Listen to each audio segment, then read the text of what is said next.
Дэлхийн аваргын шууд дамжуулалтын платинум ивент тэтгэгч Union Pay Your Way.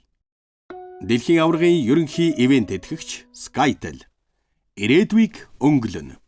Дэлхийн аваргын ерөнхий ивент тэтгэгч Kia Motors Монгол. Movement that inspires. Дэлхийн аваргын ерөнхий ивент тэтгэгч Net Capital. Гал эрмэлзэл ур чадварт хөрөнгө оруулалт.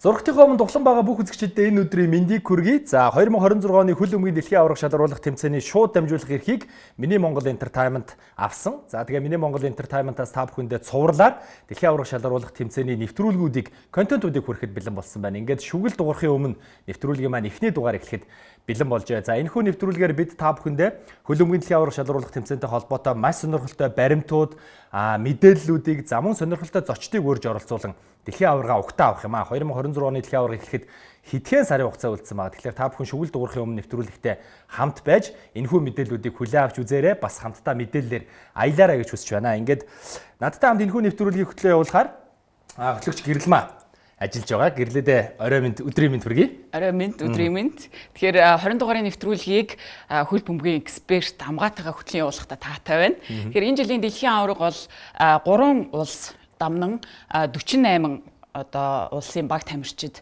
оролцож байгаараа маш онцлогтой. Тэгэхээр хэр догдолж байна? Догдол бол маш их байна. Тэгээд 2017 онд тэр тухайн үеийн FIFA-гийн ерөнхийлөгч байсан Мишель Платини одоо 32 улсаас 48 улс болгоё гэдэг саналыг оруулад ингээд 9 жилийн дараа энэ яг ажил хэрэг болж байна. Тэгээ 48 улс гэдэг чинь одоо дэлхийд нэг 200 гаруй улс байлаа гэхэд бараг 4-ний 1 те. Ер нь бол одоо анх удаага оролцож байгаа 150 мянган хүн амтай улс хүртэл байгаа. Тэгэхээр энэ нөгөө шигшээ багуудад маш гоё боломжийг олгож байгаа. Дээрээс нь 32 баг ордог байхад 64 тоглолт болдог байсан бол одоо 104 тоглолт болно. Тэгэхээр энэ одоо хэвлэл мэдээлэл медиа гэдэг бүх зүйл их гоё өргөн дэлгэр ийм зүйл болох гэж байгаа. Тэгээд мэдээж ер нь бол фанатууд хамгийн ихээр одоо манай Монголын фанат бол Роналдо, Месси хоёрыг дэмждэг, шүтдэг. Тэгээд энэ хоёрын одоо энэ одоо энэ дэлхийн аваргаар ирэх биш нэг дуус байх гэж бодож байгаа сүүлийн бүжиг те. Гэт тэд утгаар бол маш их тогтолж байгаа.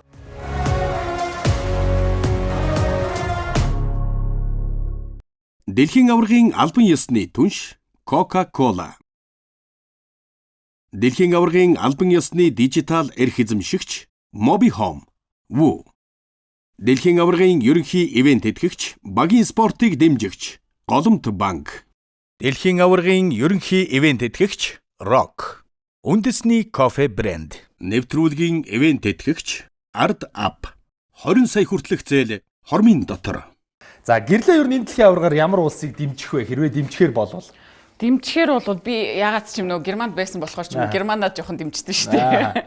Германы Мюнхен хотод байсан гэсэн тийм Мюнхенд байсан. Өнгөрсөн жил бол яг Европын аврагтай жил байсан. Тэгээд за хотын годомж модомжаар явах юм бол тэр өдөр тоглох багууд ингээ бөөнөрөө тэр одоо хотын төвийн талбайг эзэлсэн тий бөөнөрөө пивэ уугаал бүр аимшигтай юм болдог. Яг тэр арена явах одоо метроны чиглэл бол ерөөсөө тийшээ бол зүгэлэлтгүй угаасаа өөр тийшээ явах гэж байгаа бол жоохон тойрж морж явахгүй бол болохгүй. Тэгэл битүү цагдаа ингээ бүрэн хамгаалтсан цагдаа нар энэ төр явж идэг фанатууд ч бас эвгүй штэ бөөнөрөө нийлээ тий 2006 оноос хойш Монгол улсад одоо хөл өмгийн дэлхийн аварга шалгаруулах тэмцээнийг албан ёсны онцгой эрхтэйгээр дамжуулж эхэлсэн байна. Тэгэхээр одоо энэ удаагийнх маань 6 дахь удаагийн албан ёсны шууд дамжуулалт болж байна. Тэгээд би бол одоо энэ Монголын одоо хөл өмгийн фанатуудыг ер нь Монголын одоо хүмүүсийг энэ спортын том тэмцээн уралдаанууд их азтай гэж бодоод байгаа. Энэ эрхийг аавна гэдэг бол тий. Тэгээд дээрэс нь ингээд яг албан ёсны онцгой эрхтэйгээр шууд тоглолтыг үзнэ гэдэг бол бас тийм ч олон улсад нэг тийм байнга тохиолдоод байдаг зүйл бол биш. Одоо манайхан тэгээд муузан сурчлаа ш тий. Заавал нэг албан ёсны эрхтэйгээр яг оригинал тоглолтыг бол үздэг болчоод байна. Тэгээд энэ удаа бол Миний Монгол Entertainment эрхийг аваад нийтдээ 5 телевизээр одоо шууд дамжуулах болж байна. Энэ бол бас манай үзэгчдийн хувьд одоо бүр дэндүү гайхалтай мэдээ. Тэгээ олон тоглолт байгаа. 3 улсад болно, олон хотуудад болно. Тэгээд энэ болгоныг бас ингээд тоглолт бүрийг алдалгүй үзэх энэ гой боломж орж ирж байна. Тэгээд Америк, Канада, Мексик гэдэг бол бас цагийн зөрүүний хувьд нөгөө Европтой харьцуулахад харьцангуй гайгүй. Яг нэг 12 цагийн зөрүү ч юм уу те. Ихэвчлэн манайхан нөгөө сакс үзээд дандаа өглөөгөр үздэг, эсвэл нэг үүрээр үздэг тэр зүйлүүд бол бас их давтагдах юм боломжтой байгаа. Тэгээд 2006 оноос хойш дэлхийн аваргыг шууд амжуулсан байна те. Ер нь дэлхийн аварга гэхээр ямар дурсамжууд ч юм уу сонирхолтой юм орж ирдэг вэ? Дэлхийн аварга гэхээр нэг юм ажилтай юм шиг гараад бөөнөрөө пиу угаал те үүрээр мүрээс чи ерөөсө хот төр чигээрээ ингээд нэг юм амьд те. Тиймэрхүү дурсамжууд айгүйх орж ирдэг шүү дээ. Одоо тэгээд энэ удаа бол нөгөө 4-7 хоног биш 5-7 хоногийн хугацаанд ер нь бол яг зуны дэлгэр цагт 6 сарын 11-ээс эхлээд 7 сарын 17-нд яг ингээд гой цаг үед бол энэ жилийн дэлхийн аварга болно. Тэгэхээр хүмүүс бол одоо маш их догдлон хүлээж байгаа, догдолж байгаа байх гэж бол бодож байна.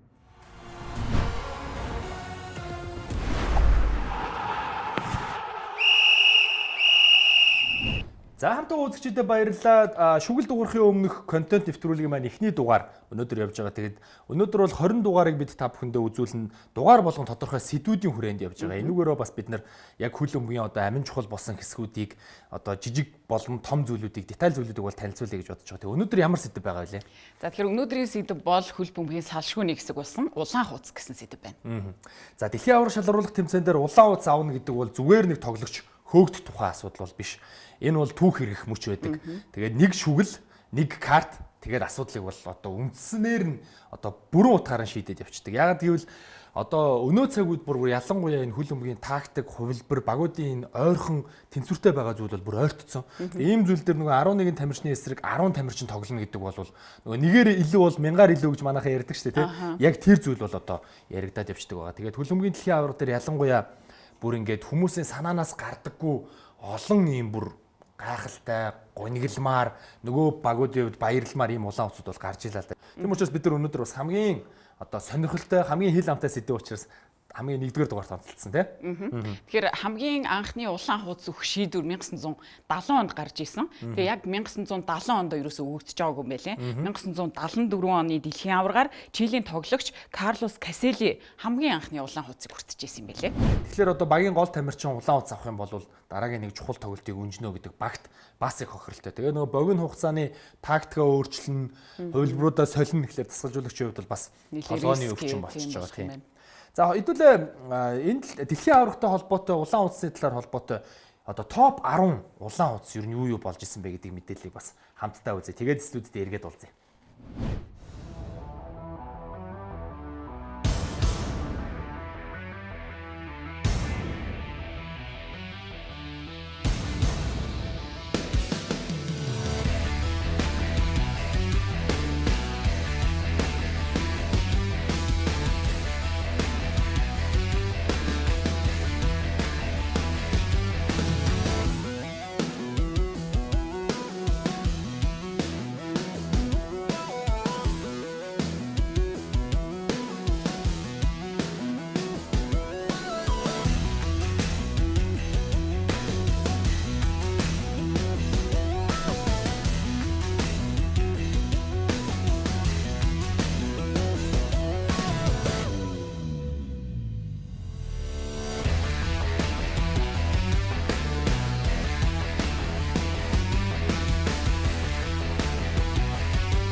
одоо ингээд эргээд бодохоор үнэхээр гоё нөгөө сэтгэл догдолж байна л да. Тэгээд энэ жилийн дэлхийн аварга дээр бас илүү олон тоглолт орж ирэх учраас илүү олон улаан утас гарах байх. Тэгэхээр тэр улаан утсууд яаж нөхцөл байдлыг өөрчлөх үү гэдгийг бид нар одоо цаг хугацаагаар хэмжиж харах. Маш олон бас өмнө дэлхийн аварт орж байгаагүй багууд орж байгаа гэсэн үг шүү дээ, тий. Тэр бас нэг юм бодогдож ил доо хэрвээ шүүгчин жоохон юм хатуу хүн байвал тэр тоглолтын дээр илүү олон улаан утас өгөх магадлал өндөр байх бах, тий. Тийм яг тодорхой шүүгч байдгүй жоохон хатуудаач гэдэг юм уу, тий. Бага шүү. Тодорхой хатуу шүүгчүүд байгаа. Дээрээс нь нөгөө хатуу шүүгчнэр маань өөрсдөө яг одоо талбай дээр юу гэдгийг өөрсдөө жанжин болгох гээд тэгээд би тоглолтыг хянаж байгаа шүү гэдэг нь хитрхи хэрээс хитрээд тэгээд нөгөө тоглогч цэцжуулагч хоёрын хооронд одоо асуудал гараад энэ нь болоо үүсгэдэг. Гэхдээ ер нь бол тоглогчид бол байнга хоорондоо маргалдана. Хасагдах шатны тоглолтууд ихтэй байдаг учраас байнга тоглогчид маргалдана, янз бүрийн үг хэлнэ. Энийг зохицуулах ёстой ганц хүн нь шүүгч. Тэгээд шүүгч энэ бүхнийг зохицуулж хяналтандаа тоглолтыг байлгаж иж тэр тоглолт одоо илүү тийм цэвэрхэн юм ас. Одоо ингээд хөл өмг үзэхээр хоёр тамирчин хоорондоо маргалдаал, сэлгэнээс хүмүүс маргалдаал байвал хэцүү шүү дээ тийм үзэхэд. Энийг бол нөгөө зохицуулдаг хүн маань шүүгч байна.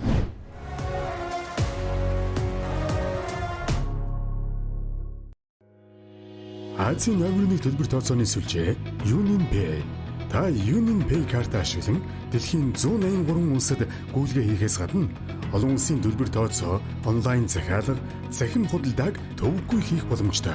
Мөн та бүгд найрамдах хятад ард улс болон Азийн бусад орнуудад тогтмол зарлагддаг кэшбэк, худалдаа үйлчлэгээний байгууллагуудын хөнгөлөлт урамшуулалт хамрагдаж UnionPay картын үн цэнийг мэдрээрэй. UnionPay, your way.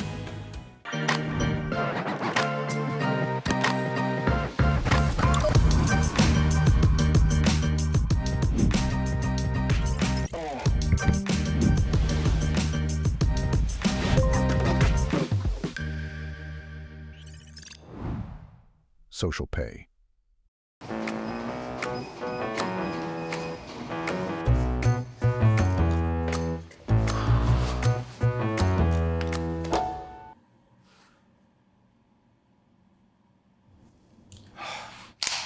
Амьдрал дандаа төлөвлөснөр байдгүй ч гэнтийн асуудлыг ард аппликейшн шийднэ. 20 сая төгрөг хүртэлх зээлийг хормын дотор ард аппаас. Урьдчилсан болон холсон төлбөрт үйлчилгээний хэрэглэгч та 9000 болон бусад дижитал картаар зэнгэлэлт хийх бүртээ. Харин дараа төлбөрт үйлчилгээний хэрэглэгч та үйлчилгээ авах бүртээ эрх цуглуулан хөл бөмбөгийн дэлхийн аварга шалгаруулах тэмцээн үзэх эрхийн эзэн болоорой.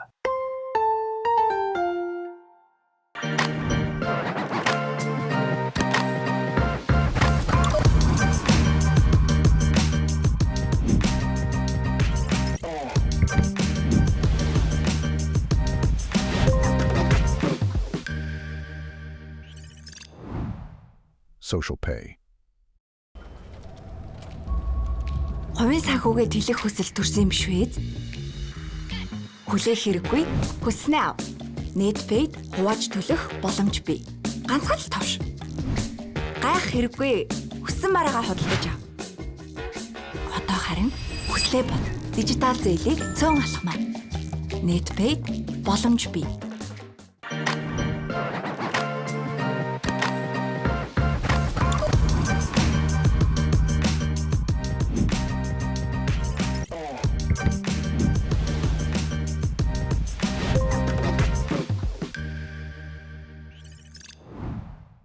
Social Pay.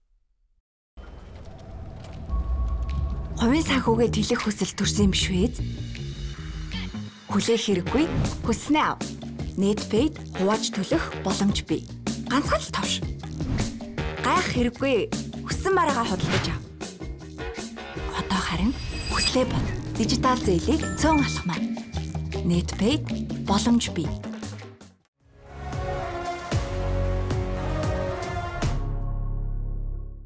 За шүгэл дуурахын өмнө нэвтрүүлэгтээ хамт байгаа үзэгчдэд баярлалаа. Бид та бүхэндээ дугаар бүрээрээ дэлхийн аварга шалгаруулах тэмцээний хэсгүүдийг танилцуулна. За тэгээд өнөөдөр бол дэлхийн аварга шалгаруулах тэмцээний C хэсгийг танилцуулахад бэлэн болсон байна. За C хэсэгт бол маш сонирхолтой 4 баг хуваарлагдсан байгаа. Тэгээд энэхүү мэдээллийг та бүхэнд яг одоо танилцуулъя. За дэлхийн аварга шалгаруулах тэмцээний 5 удаагийн аварга дархан аваргууд гэгддэг Бразилийн шгшээ баг энэ хэсэгт байгаа. За мөн дэлхийн аварга шалгаруулах тэмцээнд Марокко, Гаити, Шотланд гэсэн улсууд бол байгаа. За Гаити энэ удаа анх удаага дэлхийн аварга шалгаруулах тэмцээнд оролцож байгаа гэдэг бол дуулахын зүйтэй. За ингээд Бразилийн жишээ багаас эхлээд танилцуулгыг хүргэе. 2022 онд хамгийн сүүлд дэлхийн аваргад төрүүлсэн 22 удаа дэлхийн аваргад оролцсон. Энэ жил одоо 23 дахь оролцож байгаа. Энэ бол рекорд. Ийм өмнө одоо ингэж оролцож ирсэн ямар ч баг байхгүй байгаа. За тэгээд түрүүн хэлсэнчлэн дэлхийн 5 удаагийн аварга. Гэхдээ тэд 2002 оноос хойш буюу одоо 24 жилийн хугацаанд дэлхийн аваргад бол төрүүлж чадаагүй байна. Энэ жил юу болох вэ гэдгийг бидэнд бас цаг хугацаа харуулна. За Бразилийн шгшээ багийн энэ удаа дасгалжуулагч Карло Анчелотти удирдах байгаа. За Анчелоттигийн манай үзэгчид мэдж байгаа байх AC Milan, Real Madrid, Chelsea гэдэг одоо томоохон багуудыг удирж исэн клубын төвшөнд дасгалжуулж исэн энэ мундаг Итали эрхэм энэ удаа Бразилийн шгшээ багийг удирж байгаа. Тэгэхээр Анчелотти Бразилийн шгшээ багийн 6 дахь удаагийн түрүүг одоо өгч чадах уу гэдэг найдвар өгч чадах уу гэдэг асуулт хамгийн томоор бол яригдж байгаа. Бүгдээрээ хамтдаа боломжит гарааны бүрэлдэхүүн болон од тоглогчдтой бас үргэлжлүүлээ танилцъя гэж бодож байна. Ер нь бол Vinicius Junior-ыг болон олон шилдэг тамирчдыг Бразилийн шгшээ баг онцолж байгаа. Тэгэхдээ яг 2026 оны байдлаар өнөөдрийн төвшөнд бол Real Madrid болон Бразилийн шгшээ багийн гол тоглогч Vinicius Junior одоо энэ багийн од тоглогчоор нэрлэгдэж байгаа. Тэгээд мэдээж Vini Junior-ыг хэрхэн тоглохоос Бразил хэр хол явах вэ гэдэг асуудал бол яригдан. За Vini Junior-ыг бас хин бөмбөр хангах вэ гэдэг асуултууд явж байгаа. Тэгэхээр бүгдээрээ одоогийн байдлаар бидэнд мэдэгдэж байгаагаар боломжит гарааны 11 тоглогчтой бас хамтдаа танилцъя. За Бразилийн шгшээ багийн бүрэлдэхүүнийг зарлана, бүрэлдэхүүнд багтана гэдэг бол одоо маш том нэр төрийн хэрэг байдаг. Ингээд боломжит гарааны бүрэлдэхүүн. За Alisson хаалган дээр хамгаалагчдаар бол Lodi, Marquinhos, Militao, Danilo гэсэн дөрвөн хамгаалагч байгаа. За хагас хамгаалтын бүрэлдэхүүнд Casemiro энэ жил Манчестер Юнайтед төлөө үнэхээр сайн тоглож байгаа. За Bruno Gomes байна. За тэгээд Paqueta орж ирж байгаа. За Родригогийн хувьд бол өвдөгний чагтан одоо шүрмөсөө гимтээсэн учраас дэлхийн аваргыг үнжих магадлал их өндөр байгаа. За тэгээд Richarlison, Vinicius гэсэн тамирчид бол одоогийн байдлаар харагдаж байгаа. Тэгэхээр энэ бүрэлдэхүүн дээр ганц нэг өөрчлөлтүүд орж ирэх бах. Жишээлбэл одоо Brentford-ийн довтлогч Игор Thiago одоо Премьер Лиг тоглож байгаа энэ форма хадгалж чадах юм бол Бразилийн шгшээ багийн үзүүрийн довтлогон дээр бас Richarlison-ы оронд Родригогийн оронд бол гарааны бүрэлдэхүүнд гарах боломж бол бидэнд харагдаж байгаа. За тэгээд мэдээж Бразилийн шгшээ багийн онцлог бол тоглогчдын хувийн ур чадвар маш өндөр, ширүүн довтлогоотой ийм баг байгаа. За харин сул талыг бол мэдээж хамгаалалтын докторгүй байдлыг бол олон аналистууд онцолж байгаа. За мөн сүүлийн дэлхийн аварга шалгаруулах тэмцээнүүдэд одоо аварга бол чадаагүй, шүгээн дөрөв рүү финал руу орж чадаагүй учраас энэ бол тоглогчдод маш том дарамт болж байгаа гэдгийг бас дуулахын зүйтэй баха. Дэлхийн аварга шалгаруулах тэмцээний C хэсгийн багуудыг бид та бүхэндээ танилцуулж байгаа. За энэ удаагийн дараагийн баг бол мэдээж Gaiti байгаа. За CONCACAF бүсээс Gaiti дэлхийн аварга шалгаруулах тэмцээний эрхээ аваад ороод ирсэн хурдтай биеийн хүчний тоглолт сайтай ийм баг. За ер нь бол дэлхийн аваргад бас сенсац нэгдэж магадгүй битүү морд гэж бол нэрлэгдэж байгаа. Тэгээд 1974 онд дэлхийн аварга шалгаруулах тэмцээнд нэг удаа оролцоод одоо 2026 онд 2 дахь удаага оролцож байгаа ийм нөхцөл байдал бидэнд харагдаж байгаа. За од тоглогчор бол шгшээ багийнхаа бүх цаг үеийн мэрэгэн бууч гэгддэг одоо Dickens, Nazon болон дасгалжуулагч Себастьян Миньенаар бидэнд яг одоо танилцуулагдаж байна. За дасгалжуулагч Себастьян Миньегийн хувьд бол яг энэ Gaiti-гийн шгшээ багийн залуу болон туршлагатай тамирчдын энэ бүрэлдэхүүнийг маш сайн хослуулж багаа бол сайн удирдах байгаа. Тэгээд улмаар CONCACAF бүсээс эрхээ аваад бол дэлхийн аваргад орох боломжоо нээсэн. За од тоглогчор бол Dickens, Nazon гэж одоо бас шгшээ багийн бүх цаг үеийн мэрэгэн бууч, довтлооны бүсэд бол үнэхээр мундаг тоглолтыг үзүүлж байгаа энэ тамирчин ороод ирсэн байна. За боломжит гарааны бүрэлдэхүүнийг бүгдээрээ хамтдаа харцгаая. За үндсэндээ бол хамгаалт биеийн хүч сайтай учраас хамгаалтын чиглэлээр илүү тоглоно. Ялангуяа одоо Бразил, Шотланд гэдэг довтлогоо сайтай багуудтай тоглож байгаа учраас хамгаалтандаа маш сайн анхаарч тоглох бах. Тэгээд гарааны одоо 11 бүрэлдэхүүн ерөөхдөө 4-2-3-1 гэдэг хувилбараар гарч ирж байгаа. За мэдээж үндсэн одоо довтлогч Dickens, Nazon бол одоо довтлооны бүсэд гарч ирнэ. За тэгээд Bellergate, Jean Jacques, Don Didson гэдэг одоо туршлагатай тамирчид. За мөн хаалган дээр одоо Johnny Plaside гэдэг тамирчид гарч ирнэ. За ер нь бол Gaiti-гийн шгшээ баг магадгүй одоо Бразилаас оноос салгаад Морокког хожоод Шотландтай тэнцэх гэсэн одоо юм мөрөөдлийн хувилбарыг бол тэд ярьж байгаа. Тэгээд юу болохыг бидэнд цаг хугацаа харуулна. За тэдний хамгийн том онцлог бол мэдээж биеийн хүчний тоглолт хурд тесрэлт гэж бол явж байгаа. За мэдээж сул тал бол том тэмцээнд эдгээр залуучууд бол дэлхийн аваргад бол оролцоогүй одоо 74 оноос хойш Gaiti түүхэндээ 2 дахь удаага л орж байгаа. Тэгээд бас хамгаалтыг баг зэрэг сул байгаа гэж бол олон мэргэжлүүд бол үзэж байгаа. Тэгээд бүгдээрээ Gaiti-г эдгээр 3 одоо шилдэг улстай хэрхэн өрсөлдөх вэ гэдгийг л 6 сарын 11-ээс эхлээд хамтдаа харах болно доо. За дараагийн улс бол Шотландын шгшээ баг байгаа. Шотландын шгшээ баг Европын одоо бас хүчтэй багуудын нэг дэлхийн аварга шалгаруулах тэмцээнд оролгүй их удсан. Тэгээд энэ жил бол одоо эрхээ авсан. FIFA-гийн чансаад бол 38 дугаар байранд явж байгаа. Дэлхийн аваргад 9 орсон мөртлөө 1998 оноос хойш анх удаага оролцож байгаа. За тэгээд энэ жил бол Шотландын шгшээ багийн залуучууд үнэхээр мундаг одоо жиг тоглолтыг бол үзүүлж байгаа. За засгалжуулагчаар Премьер Лигт бол олон жил ажилласан туршлагатай засгалжуулагч Стив Кларк ажиллаж байгаа. За тэгээд Стив Кларкийн хувьд бол яг эдгээр залуусыг Шотланд урьдчилан шатнаас эрхээ авахтаа ч гэсэн маш мундаг одоо гоё байдлаар эрхээ бол авч чадсан. За мэдээж од тоглогчдыг одоо та бүхэндээ танилцуулна. За од тоглогчор бол Ливерпулийн одоо хамгаалагч Энди Робертсон гарч ирж байгаа. За Энди Робертсны хувьд бол шгшээ багийн ахлагч, багийнхаа одоо хамгийн амжилттай тоглогч, Европын давцанд төрүүлж үзээгүй тэмцээн байхгүй ийм мундаг тамирчин. Ямар ч үсэн Шотландын бол гарааны бүрэлдэхүүнд байгаа. За гарааны 11 харагдаж байна. За гарааны 11 дотор бол манай үзэгчид маш гоё одоо том нэрсүүдийг харж байгаа. За Эндрю Робертсон байна. Тирни байгаа. Тирни бол одоо урдсан шатанд олон шийдвэрлэх гоолуудыг оруулж шгшээ бага дэлхийн аваргад оруулсан. Скот Мактомнай байна. За тэгээд Маккин байгаа. За мөн одоо уртлын бүсэд Адамс гэж одоо сүүлийн 2 3 4 жил ер нь Премьер Лигт болон энэ Европын давцанд тогтмол одоо 10 15 20 гол оруулсан ийм товтлогч бол гарч ирсэн байгаа. За тэгээд Шотландын шгшээ багийн хамгийн том одоо онцлог бол мэдээж багийн зохион байгуулалт болон биеийн хүчний тоглолтыг. За тэгээд ер нь хурд хүчин дээр суурилсан ийм тоглолтуудыг бол гаргаж ирж байгаа. За мэдээж сул тал одоо өндөр түвшний товтлогчид болон одоо ер нь туршлагатай тийм тамирчид бас цөөхөн байгаа гэдгээр яригдж байгаа. Тэгэхдээ Шотланд одоо Мороккотой арсалдаж энэ хэсгээс одоо 2 дугаар байраар гарахын төлөө өрсөлдөх нь бол дамжиггүй юм аа. Тэгэхээр Шотландын шгшээ баг бас энэ тэмцээн сенсац дэгдэхийг бол бид үүсэх аргагүй.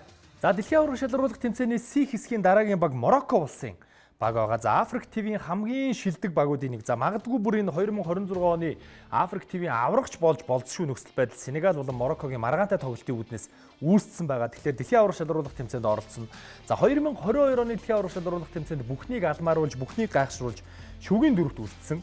За Роналдогийн Португалыг мулталж байсан Мороккогийн шгшээ баг байгаа. За тэгээд дасгалжуулагчаар бол одоо Мухаммед Овахби гэж одоо бас мундаг мэрэгжилтэй ажиллаж байгаа. Мороккогийн энэ залуу тамирчид бол одоо бараг алтан үе гэж нэрлэгдэж байгаа. Африкийн аварга болсон дэлхийн аварга шүгийн дөрөвт үлдсэн. Энэ багийг бол одоо зангидж авч явж байгаа энэ эрхэм бидэнд харагдаж байна.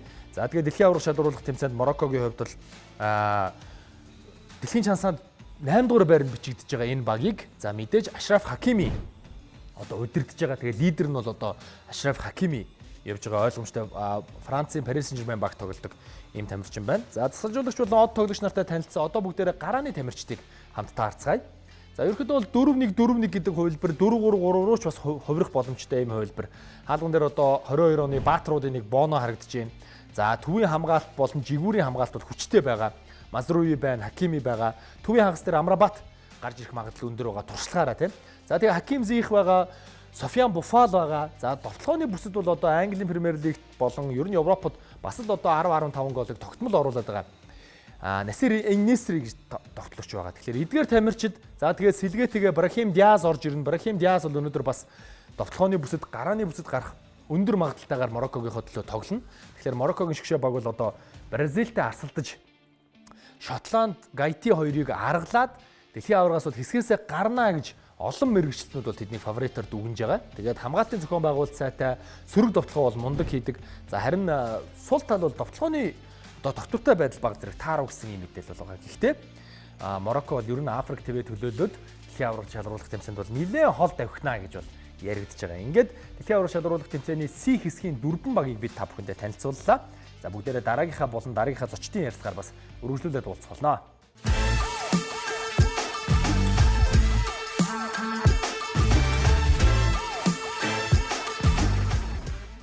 Шүгэл дуурахын өмнө нэвтрүүлэг та бүхэнд үргэлжлэн хүрч байна. Тэгэхээр өнөөдрийн бидний ярилцж байгаа сэдв бол улаан хуудас. Тэгэхээр өнөөдрийн сэдвийн хүрээнд маш сонирхолтой хоёр зочин хүрэлцэн ирсэн байгаа. За хөлбөмбөгийн шгшээ багийн ахлагч Цэнд Аюуш. За хөлбөмбөгийн одоо бас манай Монголын алдарч шүүгч нэг Төмөн Баяр хоёр хүрэлцэн ирсэн байгаа. Хоёулаа зочдтойгоо танилцаад уулзаад гоё яриа өрнүүлье. За студид маань урилгыг маань хүлээж авч хүрэлцэн ирсэнд маш их баярлалаа. Өдрийн мэнд хүргье. Өдрийн мэнд. За манай хоёрын ойрын сонин сайхан ажлуудын ажил төрлийн бүтэмжтэй юу сонин сайхан их үү сайхан хаварж иж гинэ гэж яриагаа эхлэв тий. За сайхан хаварж иж байна. За удахгүй бид нэг улирал эхлэх гээд баг тамирч шүүгчт гэл бүгд бэлтгэлдээ ороод тэрэндээ бэлдээд ирэхэд байж байна да. Футзал улирал дуусаж байна. Түмээ ер нь одоо сүүлийн жилүүдэд бол шүүгч хийхэ болцсон. Нийт хэдэн жил шүүгч хийсэн бэ? Би ч 2004 онд шүүгч болсон юм. Аа. Тэрнээс хойш шүүгч хийж 2021 онд шүүгч хаан зодыг тайлаад одоо шүүгч хэлцээний дараагаараа буюу ерөөхдөө шүүгчийн бодлогын ажлыг илүү чиглээд тэн дээр ажиллаа гэж шүүгчтэй бэлдээд. За үндэсний шгшээ багийн анхлагч шгшээ багийн төлөө хамгийн олон тоглолт хийсэн тамирчин Хүрлбаатарын Цэн Давид шиг домогт одоо Монголын шилдэг тамирчин үргэлжлэн ирсэн байна. Тэгээд найздаа бас онцгойлон өдрийн мэнд хүргэе. Баярлалаа. За сонь сайхан юу вэ? Ажил төрлөнд дайжгүй. Сүүлийн үед бас нөгөө хүүхдийн хөлбөмбөгийн академи гэж хэлж болох бах тий. Ажиллаж байгаа байсан. Тэр яг академи гэхэд жоохон хүнддэх байх л та. Яг нөгөө хүүхдийн клуб бол яг академи гэж нэрлээд анхнаас нэр оноолтыг нөхцсөн. Тэгээд сонь сайхан бол маш их завгүй. Тэгээд одоо нэг бусад ажил гэж байхаа болоо зөвхөн миний амьдрал одоо хөлбөмбөгтэй 100 бүр тэр чигтээ ингээ 365 хоногийн 365 хоног хөлбөмбөгтэй холбоотой болсон. За яагаад гэхээр одоо нэг өөрөө бас дээдлэгтэй тоглож байна, шгшээ багтаа тоглож байна. За үүний нэг оф сизон те лигийн амарч байгаа хугацаа энэ бас лигийн тоглолтуудынхаа хажуугаар бас нэг хүүхдийн клуб нээсэн. Одоо нэг 2 дахь жилийнхаа нүрийг үзээд хүүхдүүд маань бас тэмцээн уралдаанд ороод бас айгүй хөөрхөн маш богино хугацаанд айгүй хөөрхөн том амжилтыг үзүүлээд бас тэрэнд нь бас айгүй урамших юм.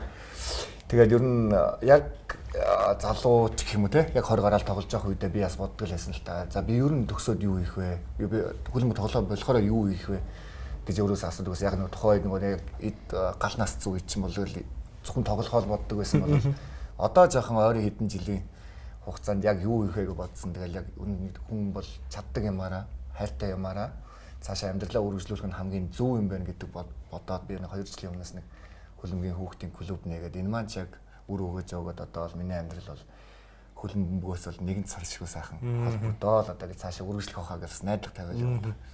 Тэгэхээр Түмэнбаяр шүүгчээсээ бас асуумаар байна л да. Шүүгч хийж байгааг харахад ер нь бол аюу хэцүү үдэн шүү дээ. Тамирчидтай бас нэлийн тулж ажиллана тэр чинь нэлийн халуух юм болдог те. Тэгэхээр яагаад шүүгч болсон бэ? Тэгээ дээрэс нь бас олон улсын шүүгч болох бол бас мэдээж амаргүй бах те энэ талаараа яриач. Ерөнхийдөө хөлбөмбөг бас дуртай хүүхдүүдийн нэг байлаа. Жогносоо бөмбөг бол. Тэгээ ерөнхийдөө хөлбөмбөгийн хүрээллийг юу гэдэг дасгалжуулагч, тоглогч гэдэг хүрээллээр хардаг байсан бол шүүгч гэж бас нэг юм орчин бас нэг тустай юм нэг бол байд юм байна гэдгийг мэдэрч эхэлсэн л дээ. За тэгээ 2004 онд төрүүлсэнчлэн анх шүүгчийн сургалтантаа суугаад их сонирхож эхэлсэн. Тэгээд юу гэдэг зөвхөн тоглогч, дасгалжуулагч гэхээсээ илүү бас нэг шүүгч хийснээр хөлбөмбөгийн ертөнцид бас нэг тусдаа юм байдаг юм байна. Хамтдаа нэг гэр бүл байд юм байна. Мөн дуртай юмдаа хамгийн ойр байх бас нэг боломж юм байна гэдэг шүүгч ажлыг сонирхож эхэлсэн. Тэр нь шүүгч гэдэг зүйл маш нэр амаргүй маш олон одоо үүдээ талбай дээр 22 тоглогч тэгэл сэлгээний тэгээ үзэгчдийн дуу чимээ тэр мэдээ шүүгчийг үзэх гэж хүмүүс ирдэг шүү дээ. Хоёр багийг дэмжих гэж ирдэг. Тэр дунд хоёр багийн маш эв нийтлийг барьж шудраг тогтолцоог барьж тэгээд тоглолтыг маш сайхан хэл амгуу дуусаа гарах бол шүүгчний хамгийн сайхан филинг happy зүйл байдаг. Ер нь тэгээ нэг тимийг мэдэрсэн бол яг тамирч одоо шгшөөгийн тамирч нөгөө гол хийгээд ямар баг нь хожихд ямар гоё байдаг лээ те. Тэр шиг яг ялгаагүй тим мэдрэмж авдаг. Тэгэхээр ерөнхийдөө шүүгч хийдэг бас дуртай. Одоо 24 жил болсон шүү дээ. Тэмцэж хөө. За өнөөдөр манай нэвтрүүлэгтээ бас Rock Coffee ажиллаж байгаа гоё кофе уугаараа манай хоёр. Тэгээд бас Coca-Cola мэдээж одоо FIFA-гийн албан ёсны тэгээд одоо бүхэл газрын гоё ивент хийчихээ ажиллаж байгаа тийм. Тэгэж бас MSS Coca-Cola ч бас зөвхөн нөгөө нэг хөлбөмбөг гэлтгүү те. Одоо манай Монголын саксны асар хурцтай өндөр хөгжиж байгаа саксны спорт бас ерөнхий ивэнтгчээр 3-3 яаж гаргаж ирлээ. Тэгээ би чи өөрөө бас Монголынхаа MSS Coca-Cola компаниудаас энэ колаг чинь бас 5 жил залж явлаа. 5 жил ажиллаж ирсэн. Тэгээ тэр тийм болохоор ер нь бол колаг бас хэрэглэнэ. Манай шүгэл дуурхын урах нэвтрүүлгийн эхний дугаараа сэдв нь улаан утас гэж байгаа. Тэгээд одоо энэ улаан утас яг энэ одоо яг албан ёсны утас тий. Энэ яг улаан утас энэ карт өгж байгаа л харандаа. Харагдаж байна. Ер нь зөндөө олон хүнд улаан утас өгсөн бах та тий. Цэндэд улаан утас өгжсэн үү? Үгүй. Авч байгаагүй баха. Манай чинь шууд улаан бол авчихсан би юу дотоод лигтээ бол бас шууд улаан бол авч байгаагүй. Шар картыг бол харамгүй авчихсан. Шар карт хоёр шараа. Ер нь бол бэлэг гэж хүлээж авдаг шүү дээ. Талбайгаас хөвдөжсэн. Хоёр дахь шараа авч гарч ирсэн байна. Хөөжсөн хүн нь байна гэдэг. Гэтэ би бас Монголын дээдлэгт бас 20 жил тоглолцсон байна. Тэгээд энэ одоо бас зарим мартсан ч магадгүй. Гэтэ бас талбайгаас бас нилээд үед бас гарч ирсэн үед би. За үргэлжлүүлээд нэг гоё бичлэг бас манай редактор бэлтгэсэн байгаа. Бичлэгийг бүгдээрээ бэлтгэсэн дээрээ сүлээ авч үзье те. Ямар бичлэг байгаа вэ гэдгийг харцгаая. За энэ ямар хүчтэй бичлэгийг бид үзүүлж байна гэхээр Монголын шгшээ баг дэлхийн аварга шалгаруулах тэмцээний урдсан шатны хүрээнд Афганистаны шгшээ багтаа тоглож байсан. За энэ тоглолтод бол одоо манай студид хүрэлцэн ирчээд байгаа. Цэндэ маань багаа ахлаад тоглож байгаа бох тий. 26 оны яг энэ дэлхийн аваргын урдсан шатны тоглолт шүү дээ тий. Дэлхийн аваргын. За энэ энэ дэлхийн аварга урдсан шатны тоглолтын хамгийн сайхан дурсамж гэх юм бол энэ миний дэлхийн аварга шалгаруулах урдсан шатны тоглолтод оролцсон 5 дахь тэмцээн. 5 дахь дэлхийн аварга урдсан шатны тоглолт. Тэгээд одоо техник хэлсэн захирал байсан. Манай хуучин үндэсний шоугийн ахлагч байсан. Үндэсний шоугийн дасгалжуулагч байсан. Гард Магна Битори оролцсон тооны тэмцээнд тэнцэж ирж байгаа. За энийгээр л сайхан байсан уу гэхээс ш бусдаар бол ерөөсөө сайхан дурсамж үлдээсэн тоглолт бол энэ биш ээ. За 78 дахь минутанд тоглолтын тооны харьцаа 1-1 байх үед Цэндээ энэ дээр алдаа гаргаад тэг шүүгч шууд улаацсан. Яг энэ тоглолтын хувьд гэх юм бол яг ингээл яг 78 дахь минутанд улаан аваад энэ тоглолт 1-0-оор бол дуусчлаа юм л да. Нэг айлын талбай дээр биднес аль болох оноо авах зорилготой байсан. Яг их гол алдаагүй нэгдүгээр цаашаалтаа авч гол нь хариу тоглолтын дээр би байхгүй болсон болохоор тийм Монголд хамгийн мууд мэдэн тэр болж. Тэгээ эн чинь нөгөө нэг бас 79 дахь минут гэдэг чинь одоо тэнцвэрлэх боломж байгаа шүү дээ мэдээж. Тийм мэдээж байгаа. Шүүгчийн зүгээс яг улаан утасны алдаа байсан уу гэдэг үнэн бодитоор. Одоо нэг бүх юм өнгөрсөн шүү дээ. Мэдээж яг тэр юу давхцахад бол хуваагдчих юм л да. Хоёр тийш. Мэдээж сэтгэл маань ямар чухал тоглолтыг бид нар мэдж байгаа. Адилхан л одоо нэр дэлгэнцх юм мушгаал тэмцэж үзэж байгаа үед тэгэл яг удаашруулалт хараал ерөнхийдөө ойлгосон л та. Нөгөө ихээр зориуд дээр биш. Санамсаргүй байсан ч нөгөө нэг гинтийн юмэр гэдэг юм уу тэр зүйл нь үүсчихдэг. Тэгэхээр яг зөндөө олох маань өөрөө яг ингээ хөлөөд та тийм яг зориуд ямар чухал тоглолт хийх мэдж байгаа ч тэр үйлдэл нь өөрөө санамсаргүй байсан ч гэсэн яг нөгөө тоглогчийн айлын байдлын байдлаас харахаар нөгөө жамп өсрэлттэй тэгээд нөгөө контакт нь юу гэхээр яг фул буюу нөгөө гланс юм хальт малт биш. Яг нөгөө ахис руу фул контакт орчиж байгаа учраас яг тэрүүгээр нөгөө айлын байдлын ноцтой алдаагаар яарч юу. Тэгээ бас нөгөө юу гэдэг нөгөө шүүгч нэг юу байдаг. Шийдвэр гаргасан бол эцэг өөрчлөлт боломж болчих. Шүүгч нарын хувьд ч гэдэг юм одоо үнэхээр гой тоглогч нар байгаа шүү дээ хүндлэгдсэн дээрээс нь маш гой техниктэй. Тэрийг бас ингээ хараад нөгөө шүүх бас их гой байдгүй. Би ер нь энэ асуултыг ер нь асууя гэж боддог байсан. Тэгээ харахад угаасаа ялгарна. Тэгэхээр нөгөө шүүгчийн нөгөө ажил үүрэг гэж байгаа сэтгэл хөдлөлөөр бус. Тэгэхээр сэтгэл хөдлөлөө айл болох эмошн тэр юу гаргаж болохгүй шүү дээ. Тэрнээс дотор юм байлгүй байхгүй. Дээрээс нь бас тий ер нь бол тэрийг хамгаалах үүрэг шүүгчнэрт байдаг. Ягаад гэвэл нөгөө ирээдүйтэй өсөх ирээдүйтэй залуу ялангуяа хүүхдүүд гараад ирэхэд мэдээж спорт ч хор шарах. Зөвч байна, бурууч байна. Тэнгүүт юу гэдэг үнэхээр сайн тоглож байгаа хүүхдүүд ингээд гинтэх ч юм уу эсвэл элдэж өгөх энэ нөхцөл байдлыг шүүгч бас яг зөв хянах хэрэгтэй байхгүй. Тийм зүйлүүд их гардаг байсан. Яг үгүй илт ингээл хөөдөг тий. Үнэхээр ийм багт хөөе тэр чинь нөгөө нэг спортыг зөв гой болгохын тулд тэгэхээр зарим тохиолдолд юу гэдэг тэр зүйлийг хянаж нөгөө багаалагчд нь бүр болохгүй бол шууд шар утасны нөхцөл байдал байсан ч улаан утас өгч тэр үнийг хамгаалахын тулд тэр үнийг тад бас чөлөөлдөг ч юм. Энд бол аргагүй байдаг байхгүй. Одоо ч гэсэн хүүхдүүдийн харахад гоё тоглож байхад ямар гоё манад ирээдүй л гэж харж байна. Монголын өмнөөс тоглох ямар гоё гайхалтай хүүхдүүдээ л гэж харна. Сэтгэл хөдлөлгүй яах вэ? Гол нөгөө талбай дээр хараад төв байхаас өөр аргагүй болчихно. Тэрнээс ш. За тэгэхээр түрүүний бичлэгийг үзэж байхад Цэндэгээс асуумаар байна л да. Яг улаан хуц аваад те доошогоо унаад бүр яг тэр үеийн одоо сэтгэл хөдлөл маш тод харагдаж байна. Яг ямар байсан бэ? Одоо бүр хувцал хөрөөр орно шүү дээ. Талбай шууд орох. Тий дараагийн тэмцээнд оролцох боломжгүй болно тий. Амар мэдрэмжсэн. Би тэгэл одоо л яг сая өөрийгөө ямар үйлдэл гаргасныг л анзаарч харлаа шүү дээ. Тэгээд яг хөөгдөл гараад хувцсны өрөөлөгийг хөвж явах үеийг бас нэг амар сайн санддаг юм аа. Тэгэл бүр үнэхээр бас л яг хөлмөг тоглосон төдийгөөс өдий хүртэл тоглосон хугацаанд бас хамгийн муухай том туссан мэдрэмж болоо яг саяных. Яг тэр мэдрэмжээр ингээд бид унтахгүй шүний нислэг хийгээл Монголд бууна гэдэг бол амар хүндэс. Би бүр замдаа бүр хоол моолн дээр хоолч орохгүй, үсэхгүй. Тэр багасаа тустай хүн болчихж байгаа хэрэг. Тэгэл амар муухай мэдрэмж. Багтаа бай гэхээр бүр хэцүү нөгөө нэг тогломоор санагддаг. Багийнхан дижээ бэлтгэлээгээддэг. Гэртээ ганцаараа байх бүр хэцүү. Тэгэл ямар ч хамгийн тоглолтын өглөө нэг багийнхан дээр буудал дээр очиж нэгдэл хамт цэнгэлтгэлгөө хөдлөөл тэгэл дүүнэртэй найзуудтай тэгэл хамгийн сүүлийн урмын үгийг чадаад хэлээл нулимс туслаагаал.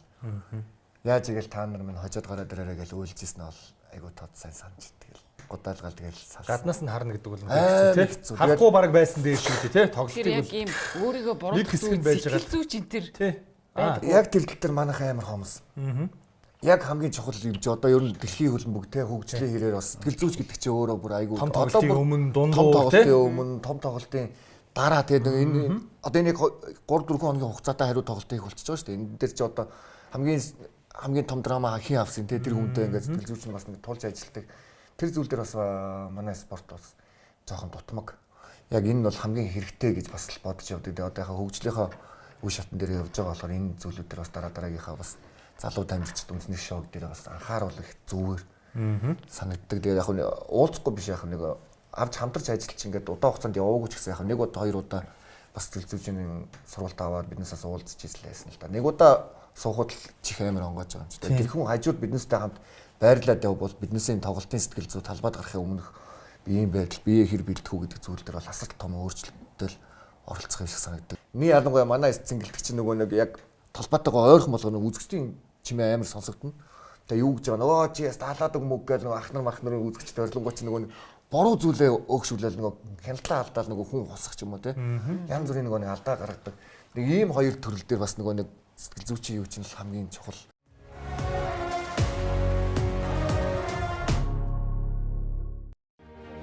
Дэлхийн 183 улсыг нэгтгэсэн Азийн хамгийн том төлбөр тооцооны систем Union Pay. Эрхэндээ олон улсын төлбөр тооцоо, онлайн захиалга, цахим худалдаа хийх бүртээ Union Pay картаа ашиглаарай. Union Pay, your way.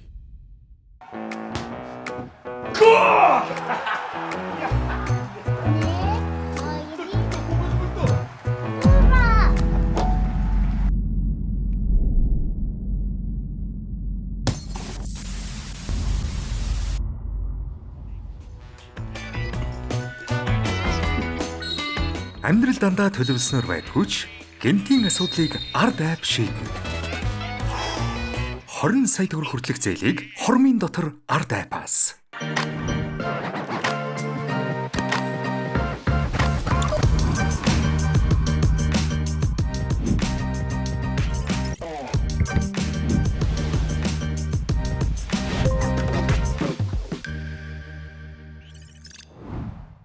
Social Pay.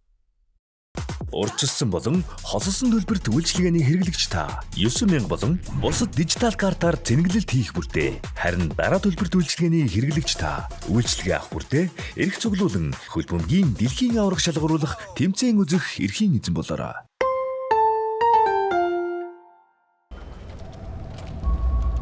Хувийн санхүүгээ төлөх хүсэл төрсөн юм биш үү? Хүлээх хэрэггүй, хүснээ ав. Netpaid хувааж төлөх боломж бий. Ганцхан л товш. Гайх хэрэггүй, хүссэн бараагаа худалдаж ав. Одоо харин хүслээ бод. Дижитал зээлийг цөөн алхмаа. Netpaid боломж бий. This is where your bold spirit meets greater capability and joins true practicality. At the gateway to the unknown.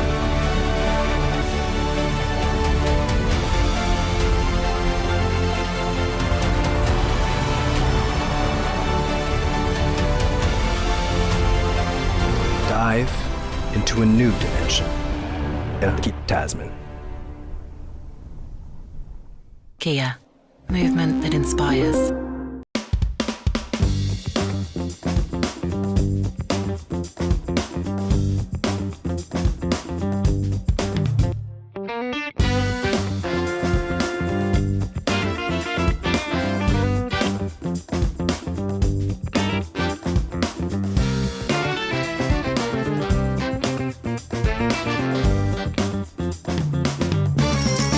Ардайп худалдаа холбоорт урамшуултай. Хувийн санхүүгээ төлөх хүсэл төрсөн юм биш үү? Хүлээх хэрэггүй, хүснээ ав. Netpaid хувааж төлөх боломж бий. Ганцхан л товш. Гайх хэрэггүй, хүссэн бараагаа худалдаж ав.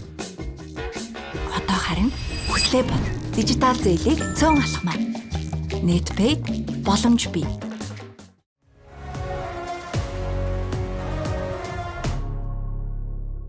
За хамтдаа үзэгчдэд баярлалаа. Шүгэл дугаархын өмнө нэвтрүүлгийн маань хамгийн ихний дугаар улаан уц гэдэг сэдвээр явж байгаа. Тэгээ өнөөдөр бас манай студид хөлөмгийн тамирчин, хөлөмгийн шүүгч хоёр хүрэлцээр гой сонирхолтой ярилцлагыг өрнүүлж байна. 2026 оны дэлхийн аварга тий 3 улсад зохион байгуулагдах чинь 48 улс орох чинь өмнө нь 64 тоглолт болдог байсан бол 104 тоглолт болох гэж байна.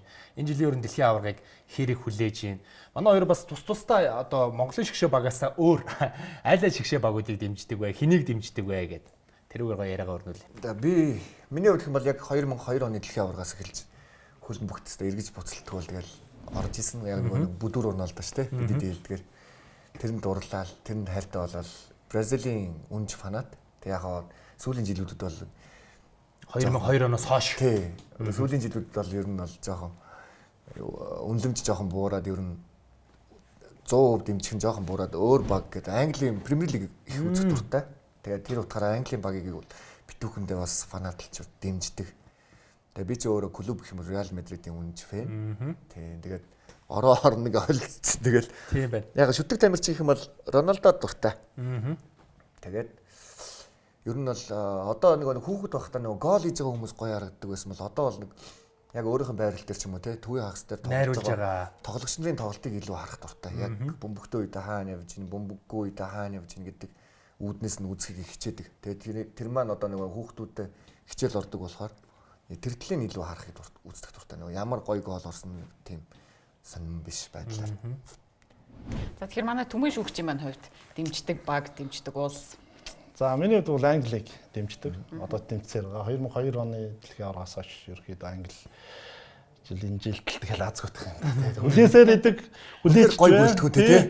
Хүлээж болгоно та нэр. Тэгэл 4 жил Тэсээ ядуу үлээгээл тэгээд тоглогч бол Дэвид Бекхэм. Анц тэрийг анх угаасаа Английн шүтэх болсон шалтгаан бол тэр. Саяхан бас нөгөө леженд нөхөрсөг тоглолтыг хараа бүр өөр ирэхгүй уйллаа. Тэр тоомчнаа хараа. Тийм л энэ одоо Англиар энэ жил нэг жоохон яндороод тэгээд заахандаа нэг бүтлгүүтлээс нэг жоохон яндорд явчихсаа гэж. Өчтөр байна уу те? Англич бас бүрэлдэхүүнээ зарласан те. Тэрэн дээр бас тэгээд манай Реал Мадридын Арнолдыг дуудаагүй бас санаа биз тээ. Харахад бас байх ёстой хүн санагдсан тэгээд. Тийм. Томас Тухел удирдах байгаа ер нь бас өөр үзэж магадгүй шүү. Тэгээд Harry Kane, Bellingham нарын гэмтэл бэртэл яг тэр нэг одоо мөчлөг гэдэг ч тий. Мөчлөг яаж таарах нь уу гэд одоо бас их сонирхолтой байгаа. Би бас Англиг их хол явуулвал гэж ер нь хараад байгаа. Бүрэлдэхүүний хувьд ярих юм бол Португал бас үнэхээр бас гоё бүрэлдэхүүнтэй байгаа тий. Залуу шинэ бүрэлдэхүүнүүд ороод ирсэн байна. За 2006 оны дэлхийн аварга шалруулах тэмцээний шүүгийн 16-ад Нидерланд, Португалийн одоо тоглолт хамгийн олон улаан хуудастай, хамгийн олон хуудастай тоглолтоор нэрлэгддэг. Нийтдээ 20 хуудас гарсан. Энэ бол бас үнэхээр одоо үзүүштэй юм. Үзүүштэй гэхүү бохир гэхүү те ийм тоглолт байсан. 16 шар хуудас, 4 улаан хуудас. Энэ тоглолт байгаа. За энэ тоглолтыг Оросын холбооны улсын шүүгч Валентин Иванов шүүн явуулж ирсэн байгаа. Ивановтой холбоотой бас нэг гой дурсамж байх шиг байна те. Тийм. Монголд ирж ирсэн гэсэн. Монголд ирж ирсэн. Одоо мэдээ шүүгчдийн карьер чинь шүүгчигээ болооч дуусчихгүй шүү дээ. Дараа нь сурагч шийдэг шүүгч. Тэгээ манайх олон улсын хөлбөмбөгийн холбооны шүүгчийн сургалтыг Монголд авахд инструктор буюу сурагч шам ирж бидэрт энэ туршлага, шүүлтийн туршлагаа 5 хоногийн турш бид нар хамтдаа суралцж семинар болж ирсэн тийм. Үнэхээр бас бишэрмээр гайхалтай юм билээ. Яг нэг шүүгчийн карьерээр бас юу юм сонсоод их юм сурсан шүү. Тэгээ энэ тоглолтын филинг сэтгэлийг бас хацсан. Өөр бол уучлаарай. Энэс бусдад нь хариул яалч. Wesley Schneider Deco 2 улаан хуудас авчаад ч үлээ нэг нь шар ус нэг нь улаан хуудастай ч үлээ нэг шатан дээр ингээд суугаад яриа сууж идэг шүү дээ тий. Тэр бас их гоё дурсамж. Тэгээ тухайн энэ хоёр багийн бүрэлдэхүүн бас амар тий. Тэгээ Нидерландын хадуур байгаа шүү дээ тий. Манай хоёрын нэг нь одоо тоглогч нэг нь шүүгчийн хувьд одоо энэ video assistance referee буюу VAR байгаа шүү дээ тий. VAR ер нь ямар санагдаж байна? VAR ер нь байх нь зөв юм уу? VAR-аар одоо хэр зэрэг тэр шийдвэрүүд гарч байна. Одоо жишээлбэл Премьер Лигийн энэ үйлрэлтэхэд 18 удаа VAR алдаатай шийдвэр буюу тоглолтыг өөрчилж болох үс шийдвэрийг алдаатай шүүгээд 18 болцсон байна тэр тоо тий. Тэгэхээр мэдээж олон тоглолтууд байгаа. Ер нь VAR дээр манай хоёр яг ямар сэтгэлдэлтэй байдаг вэ? За энд хоёр зүйл ярих байх л та. Нэгт яг мэрэгжлийн онцлогоос гэдэг юм уу? Би яг шүүгчийн онцлогоос. Нөгөөх нь яг хөлбөмбөгийн сонирхогч талаас гэдэг юм. За шүүгч талаасаа ярихад ер нь шүүгч мэдээж эргэлзээтэй алдаатай шийдвэр гаргана л та гаргах хүн юм шиг байна. Тэгээ энэс гарах өөрөө түрүү сэтгэл зүйн асуудал ярьлаа. Шүүгч өөрөө сэтгэл зүйд хамгийн их гэмтэл авдаг ажлууд нэг. Маш хүндтэй амаргүй.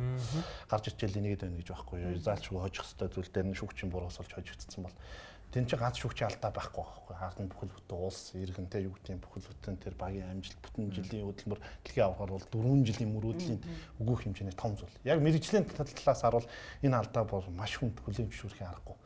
Вар бий болсноор бид нар яг мэрэгжлийн талаас амар баяртай байна. Яг бол алдаа гарах эрсдлийг маань маш их одоо багасгаж байна. Вар байснараа бид нар хэвлэл мэдээлэл янз бүрийн бай болж сэтгэл зүйд амар түнтэй асуудал авч аль нэг баг шүүгчийн буруутай шийдвэрээс болж хохирохгүй байх магадлал маш багасж байгаа. Би бүрэн гээгүй шүү. Багасж байгаа гэдэг. Яга багасж ийн гэж хэлээд ийм нэхэр вар ч бас хүн ажил бол. Ялгаагүй. Тий. Сонирхч талаас ахын бол би жоохон тэр талаас эсрэг байсуртай байдаг. Яг бол тэр фанат талаас харах тэр нөгөө бүр сэтгэл хөдлөл харуулсал те баяр юм жоохон ингээд дарагдаад байна уу даа л гэж яг хад гэж бодож байгаа. Харин тийм миний хувьд ч бас яг адил. Одоо нэг биднес ч өөрсдөө бас вартай тоглолтод тоглож үзээгүй. Тийм болохоор ерөнхийдөө би яг үзэгчийн байдлаас харах юм бол яг нөгөө хөлбөмбөгийн хамгийн амтчимтэй нөгөө моментийг үгүй хийждэг юм шиг санагддаг. Нөгөө хамгийн хамаг нөгөө гол гоё хоолны нэг хамгийн чухал амтлагчийг хийгээгүй юм шиг те. Гэхдээ яг юу гэхээр вар дөрвөн юм л оролцсон. Вар би болсноор бүх зүйлд оролцохгүй. Зөвхөн дөрвөн шийдвэрт. Тэр нь шууд улаац, гол, торгуулийн цохилт, тий, торгуулийн цохилт байсан. Илт буруу буюу одоо чамд өгч шар гарыг андуураад чамд өгсөн бол ийм нэг одоо илт буруутай ийм зүйлүүд л орж байгаа. Тэрнээс биш шар уудсны шийдвэрт вар нэг ч орохгүй. Тэгэхээр яг шүүгчийн тэр юу н хадгалагтай стал байгаад юм. Бас нэг хоёр дахь шарыг улаан гэж хүмүүс их андуураад. Тэр бол улаан утасны шийдвэр биш. Тэр зөвхөн шар утасны шийдвэр. Яг нэг үндэл хоёр болчиход байгаа. Тэгэхээр тэнд бас оролцохгүй. Тийм нэг юунууд хэмжээнүүд байгаа. Шүүж явах чинь хамгийн мартагдахааргүй том тоглолт юу вэ? Карьер чинь карьерт нь. Одоо ерөөс ингээд шүүжсэн үе бодохоор л энэ тоглолт гоё ч гэдэг юм уу муухай ч гэдэг юм уу те. Одоо хүмүүс сүлд нөгөө зодог тайлсан дээр амар асуудаг болсон. Тэр үгээр боддгоо байсан мөлий. Тэгээ ингээд бодохоор хамгийн гоё шүүжсэн тоглолт гэж нэг боддгоо мөлий. Хамгийн алдаа илүү нөгөө сэтгэлд тэрийг тэгчихгүй яа да гэсэн өөрийн зүгээс юунууд л ингээд суучт юм байна. Тэгвэл мэдээж гоё тоглолт би чинь 1200 тоглож шүүцсэн. Тэгэхээр чинь тийм зүйл байлгүй яг хуу. Тэгээ хамгийн гоё нэг бол нөгөө Хонконгт Монголын шүүгчдийн багаараа шүүжсэн. Хонконгийн Зүүн Азийн наадамд. Тэн дээр би өөрөө 17 дахь минутанд улаав зүгөөд. Тэр тоглолтын үе заяаг ерөнхийдөө шийдэжсэн ч юм. Яг гоё мэдээж шийдвэр гараад 17 дахь минутанд улаав аваад тооны харьцаа тэг байхад улаан авчиж байгаа юм чи тэр багт болчих жоохгүй. Тэгээд миний хянагч шүүгч боё шүүгч болгонд хянагч шүүгч байдیں۔ Тэр нь зөв шийдвэр гаргасан уу, буруу шийдвэр гаргасан уу гэдэг. Тэр үед чинь Монголын шүүгчд анхудаа багаар ажиллаж байгаа тохиолдолд дөрвөлөө нэг тоглолтын дээр томилогдож байгаа. 50 гомын тоглолт. Тэгээ гарч ирэхэд нөгөө Австрали байсан. Тэгээ нэг хурдгаа хийгээд ингээд тэр зүв байсан гэдэг. Зүв байсан. Үнэхээр багтаж байна те. Энэ тоглолтын маш том эрхүүлэх цэг байлаа гэдгийг сонсоод хүн нөгөө өөр нь зөв гэхээс илүү Монгол тий чинь Монгол шүүгч гэдэг. Монгол улсын нэр гарч байгаа юм чи тэр нь амар хомгшиж багт юм байна. Энэ л тоглолт байна да. Тэр өнөөдрийн манай нэвтрүүлгийн сэдв бол бас айгүй тийм травматай сэдв байна шүү дээ. Хинхнийх нь хувьд улаан хоцтой тоглолт. 5 жил зүгээр явж исэн хүний травмаг сэдрээчлээ. Арай ч гайг болж. Тэ улаан карт чинь бас өгж байгаа ч тийм сайхан биш, авж байгаа ч бас сайхан биш байгаа шүү дээ тий. За хамтдаа үзэгчдэд баярлалаа. Шүгэл дугаархын өмнөх нэвтрүүлгийн маань эхний дугаар та бүхэндээ үргэлжлэн хүрж байгаа. Тэгээд өнөөдрийн маань эхний дугаарын улаан ууц нэртэй дугаарын маань зочдоор Монголын хөлбөмбөгийн холбооны одоо шүүгч Төмөнбаяр. За тэгээд Шүгшээ багийн анхлагч Цэн Давиш нар оролцож бидэнтэй маш сонирхолтой ярилцлагыг өрнүүллээ. Тэгээд урилга хүлээж авч хүрэлцээр сойрцчондоо маш их баярлалаа. Баярлалаа. Гоё дэлхийн авраг холбоотой те ийм хүн энэ гоё нэвтрүүлэгтээ бас урьж оролцуулсан. Бас анхны дугаар нь. Тий, анхны дугаартаа бас урьж оролцуулсан. Танаа нийт бүрэлдэхүүн Тойлд бас баярлалаа. Ажлын өндөр амжилтыг хүсье. Баярлалаа. Баярлалаа. За тэгээд манай билүүн хараад байна. Манай зүгээс одоо хүндтгэж хүрэлцэн ирсэн учраас гарын бэлгнүүдээ гардуул. Ингээ манайх өнөөдөр нэвтрүүлгийн ивент чинь рок одоо кофений одоо хүн болгонд мэддэг болсон баг та рок ажиллаж байгаа. Рокийн кофег ууж хэрэглэнэ. Манай найзуудын багийн спонсороор бас ажиллаж. Вүүгийнхэн одоо онлайн платформын Вүүгийнхэн гарын бэлгээ та хоёрт маань бас баярлалаа. Баярлалаа. За тэгээд миний Монгол Entertainment-ийн зүгээс одоо хөл өмгийн бүрэн нэвтрхий тойл гэдэг энэ айгуу гоё ном одоо стол бүрэн нэвтрхий тойл байхад байгаа тий. Энэ номыг бас гардуулж. Бэлэг бэлгийн дээд ном гэж байна тий. За баярлалаа. За тэгээд өнөөдрийн дугаарт маань зочноор оролцсон маань Цэндээдээ бас онцгойлон энэ дарцгийг бэлгэлж байгаа. Энэ ямар учиртай вэ гэхээр 2026 оны дэлхийн аваргын AFC бүсийн Азийн бүсийн эхний шатны одоо урьдчилан шатны сая одоо харуулсан Афганистан Монголын ийм дарцэг байгаа. Тэгээд Энэ ерөөс нөгөө хоёрхан байдаг. Цэндээ өөрөө багийн ахлагчтай тэр үед солилцоод тэгээ нэгийг нь аваад үлдсэн байсан байна. Ингээд тэрийг нь бас гардуулж байна. Одоо тэгээ нөгөө сэтгэлийн травмагаа мартаарай миний нэ. Одоо нэг л тоглолтыг мартахааргүй л боллоо. За ийм бай тэгээд хоёр зочиндоо маш их баярлалаа. Цаашдынх нь ажил үйлс амьдралд нь бүх зүйлд наад жаргал хамгийн сайн сайхныг хүсье тийм ээ.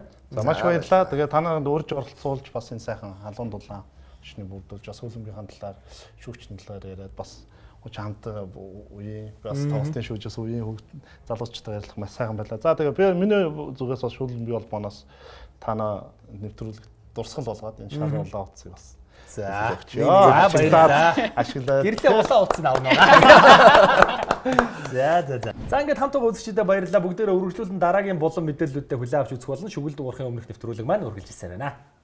За нэвтрүүлэг маань үргэлжилж байна үзэгчтэй. Тэгэхээр маш сонирхолтой ярилцлага болж өнгөрлөө. Тэгэхээр манай нэвтрүүлгийн анхны дугаар бас нэлээд dark сэдвээс эхэлж байгаа юм шиг санагдлаа шүү дээ надад тийм. Тийм улаан утас чинь бол тэгээ нөгөө тоглогчтой хувьд бол бас ямар л олигтой дурсамж байв гэж байгаадаач тэр өгж байгаадаач тэр ерөнхийдөө нэлээ. Цэндэгийн тэгээд бас жоохон эвгүй дурсамжийг. Гэхдээ одоо ярихаас өөр нөгөө яг ялч нөгөө хөл өмгийн нэг хэсэг учраас ярих юм боломжууд гарлаа. Харин ч бүр тэр чинээгээрээ илүү сонирхолтой байсан баг манай үзэгчдэд. За тэгэхээр студид маань сэтгүүлч Сэргэлүү маань хүрэлцэн ирсэн байна. Та бүхэнд дэлхийн аврагтай холбоотой маш сонирхолтой мэдээллүүдийг хүргэхээр бэлтгэсэн байгаа.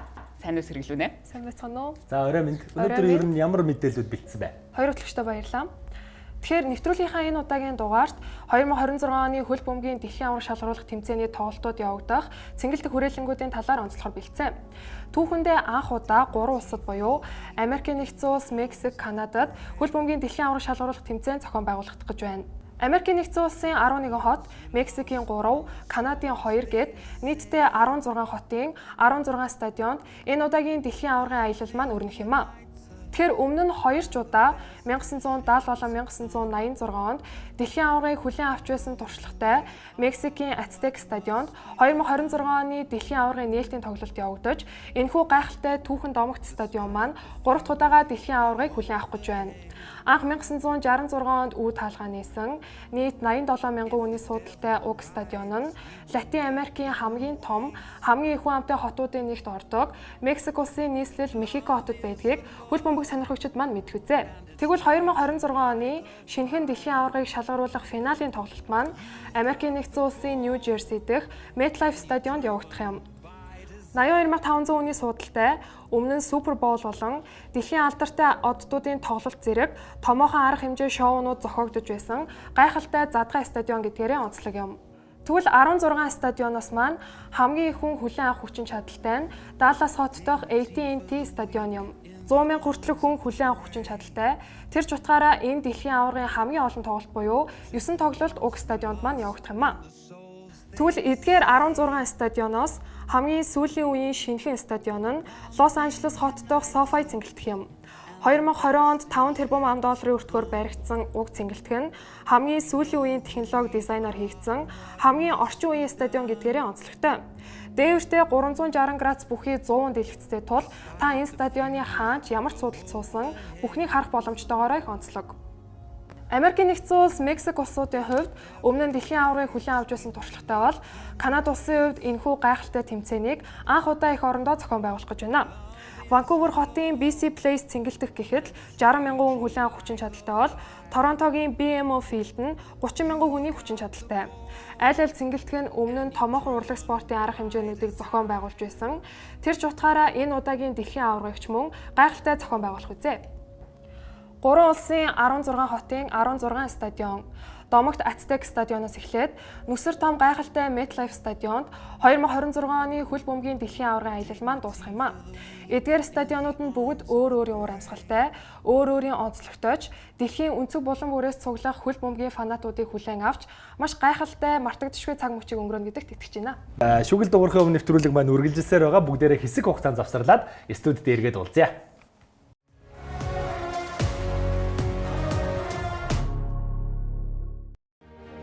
Дэлхийн 183 улсыг нэгтгэсэн Азийн хамгийн том төлбөр тооцооны систем Union Pay. Эрхэндээ олон улсын төлбөр тооцоо, онлайн захиалга, цахим худалдаа хийх бүртээ Union Pay картаа ашиглаарай. Union Pay, your way. Хувийн санхүүгээ тэлэх хүсэл төрсөн юм биш үү? Хүлээх хэрэггүй. Хүснээ ав. Netpaid хувааж төлөх боломж бий. Ганцхан л товш. Гайх хэрэггүй. Хүссэн мараагаа худалдаж ав. Одоо харин хүслээ бод. Дижитал зээлийг цөөн алхмаа. Netpaid боломж бий. Урьдчилсан болон хосолсон төлбөрт үйлчилгээний хэрэглэгч та 9000 болон бусад дижитал картаар зэнгэлэлт хийх бүртээ. Харин дараа төлбөрт үйлчилгээний хэрэглэгч та үйлчилгээ авах бүртээ эрх цуглуулан хөл бөмбөгийн дэлхийн аврах шалгаруулах тэмцээн үзэх эрхийн эзэн болоорой.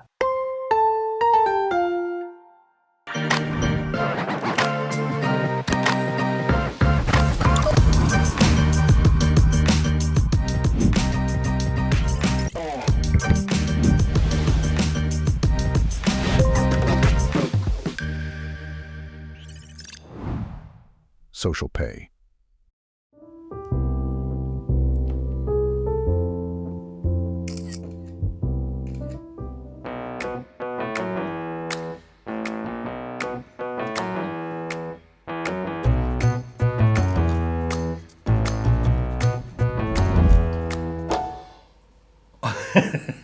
Амьдрал дандаа төлөвснөр байдгүй ч гэмтийн асуудлыг ард айп шиг 20 сая төгрөг хүртэлх зээлийг хормын дотор ард айпаас.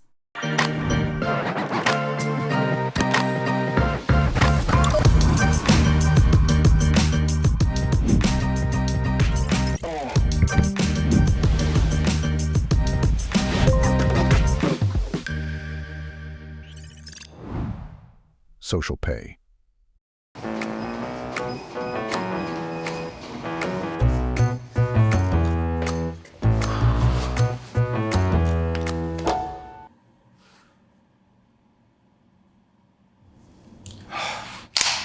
Амьдрал дандаа төлөвлөснөр байдгүй ч гэмтийн асуудлыг ард аппликейшн шийднэ.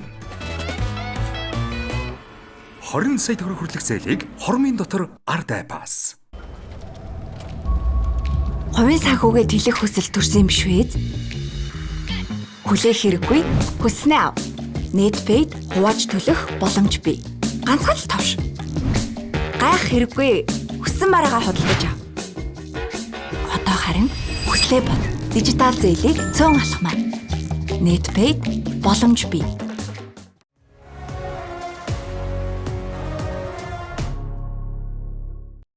...2026 оны хөл өмгийн дэлхийн аврах шалгаруулах тэмцээний шууд дамжуулалтын эрхийг эзэмшигч Миний Монгол Entertainment-аас бэлтгэн хүргэж буй албан ёсны контент шүгэл дугуурхын өмнөх нэвтрүүлэгтээ та бүхэн хамт байгаа.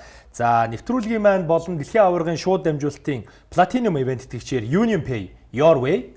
За дэлхийн аваргын албан ёсны түнш Coca-Cola, дэлхийн аваргын албан ёсны дижитал эрхийг эзэмшигч Mobi Home, Woo, дэлхийн аваргын ерөнхий ивент тэтгэгч багийн спортыг дэмжигч Голомт банк бидэнтэй хамтран ажиллаж байна. Дэлхийн аваргын ерөнхий ивент тэтгэгч Super Light, илүү зөөлөн, илүү супер. Дэлхийн аваргын ерөнхий ивент тэтгэгч Skytel, ирээдүг өнгөлнө.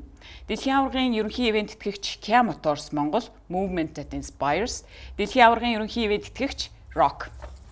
Шүгэл дугуурхын өмнөх нэвтрүүлгээрээ дугаар болгоноороо яг одоо нөгөө дэлхийн аврагтай холбоотой сэдвүүдийг онцолж байгаа. Энэ удаагийн сэдв бол улаан утасны сэдв байсан. Тэгээд сэдвтэйгээ бас холбогдоод одоо ер нь дэлхийн аврагын түүхэнд энэ тайзан дээр гангарж явсан, гайхалтай яваа тий тоглогчдыг бол онцлохоор байгаа. Өнөөдөр бас Зинедин Зиданыг онцлсан байгаа бид нар. Тэгээд Зиданыг нөгөө түрүүн хоёулаа улаан утсан дээр ярьжсэн шүү дээ тий. Марко Матерациг финалийн тоглолтод мөргөөд улаан утас авцсан гэдэг. Тэгээд тэрийг бас ер нь өмнө харж ирсэн баг тий. Яг тэр нэг ингээ мөрөгдөг чинь жил болгоно нэг тийм дуулан шуган гардаг шүү дээ. Нэг бол нэг хадсан, нэг бол мөргсөн гэл тэгэл. Тэрийг бол одоо италичууд ингээд бэлдэж гарч ирж байгаа юм л да. Зиданыг яаж зогсоох юм тий. Тэгшин тоглолтод гол оруулсан. Тэг хамгийн гол тоглогч. Тэнгүүд ерөөсө сэтгэл зүйн дайрыгээл тэр сэтгэл зүйн шалгалтанд бол унсан. Гэхдээ яг түрүүн хэлсэнчлэн үнэхээр одоо тисхийн аргагүйгээр одоо тэр гэр бүлийн тэ ээж ихч гэдэг одоо хоёр нандин эмэгтэйг доромжилсан ийм үйл явдал болж ирсэн. Тэгээд хоёлоо Зиданыг танилцуулж байгаа. Зиданы талаар гоё мэдээллийг үзээд тэгээсүүд дээргээд болцъё тэ. За тэгье.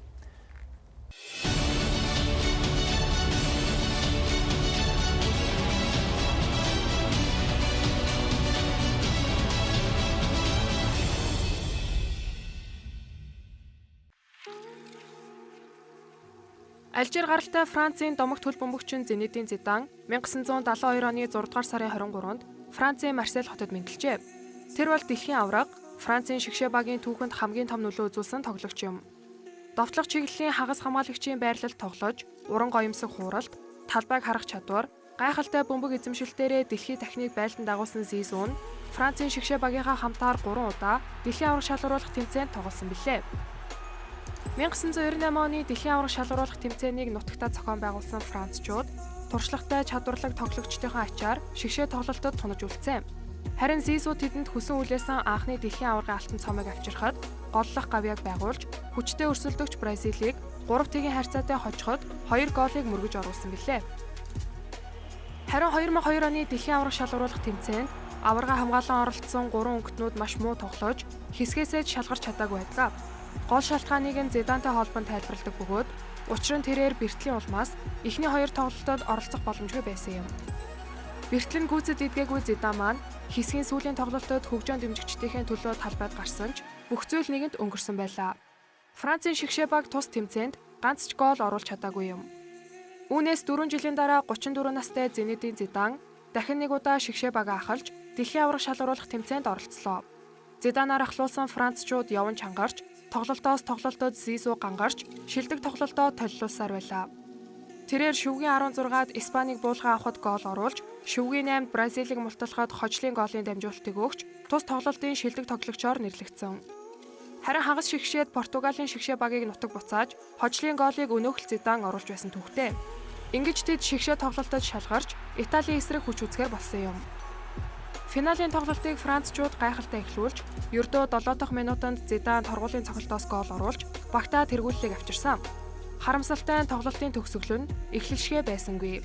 Нэмэлт цагт Зинедин Зидан нь энэ тоглолтын эсрэг дүр Марко Матерациг мөргөж унгааснаар улаан хуудас авч талбайгаас хөөгдлөө. Ингээд Франц ялагдаж, домогт Зиданы хөл бөмбөгийн гайхамшигтай замнал өндөрсөн түүхтэй. Зинедин Зидан Францын шигшээ багийн төлөө 108 тоглолтод оролцож 31 гол хийсэн байдаг. Тэрээр дэлхийн аварга шалгаруулах тэмцээний шигшээ тоглолтод 3 гол оруулсан бөгөөд дэлхийн аварга шалгаруулах тэмцээний финалд голдож бас улаан хуудас хүртсэн цорын ганц тоглогч юм. Зидан FIFA-гаас шалгаруулдаг оны шилдэг тоглогч шагналыг 3 удаа, Франц футбол сэтгүүлээс олгодог Ballon d'Or шагналыг 1998 онд хүртэж байсан билээ.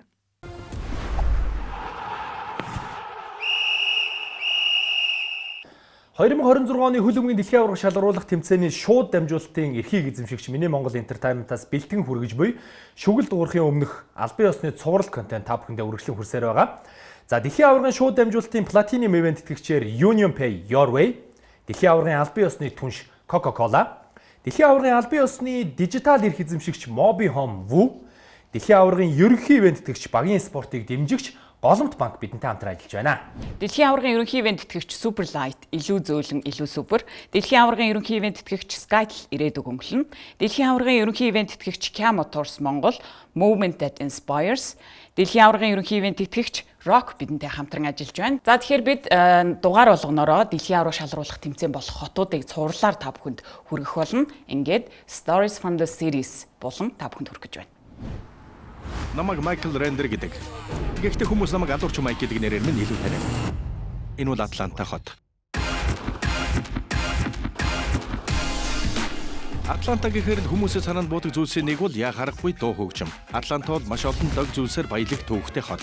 Сэтгэл урам зоригоор дүүрэн хүмүүс сугалсан газар болгонд gospel, soul, jazz эсвэл бүгдийнх нь холимог хөгжмийг сонсно. Үнэхээр чадварлаг Брансвикийн хүн болно л гэсэн үг.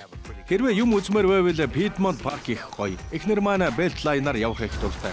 Ингээд зогсохгүй эргэн тойрон хөршүүд маш үнэхээр найрсаг. Би Little 5 Points-ийн хавьд машина тавиад зүгээр л Атлантагийн зүүн хэсгээр алхах дуртай шүү. Атланта бол өмнөд бүсийн хамгийн хөгжсөн хотуудын нэг мөн. Их том хот шиг харагддаг жижиг хот байсан ч одоо жинхнээсээ том хот болж байгаа болохоор бид өмнө нь ямар жижигхэн байснаас их дурсдаг.